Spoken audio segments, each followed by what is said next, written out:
Dahil napakarami kong mugmug dito, tira-tirang mga retaso, gagawin ko munang pot holder. Pwedeng square, pwedeng pabilog. Ngayon maglagay na tayo ng retaso.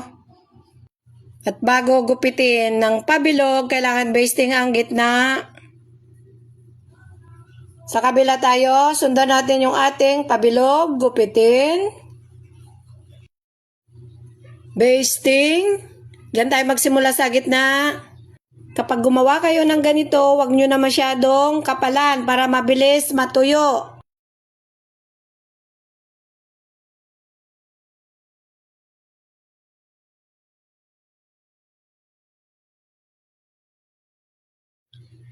Ngayon, maglalagay na tayo ng bias. Ganito lang maglagay ng bias.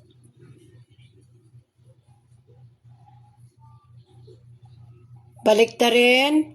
At dyan sa gilid, ayusin maigi. I-fold mo ng ganito muna, no? Saka mo itupi. Oh, di ba? Susunod yan kapag ganun ang inyong gagawin para hindi kayo mahirapan. Ang lapad pala yung ginamit kong bias, 2 inches. Oh, ganito lang. Napakadali, no? Kailangan gumawa kayo ng maraming ganito dahil tag-ulan na.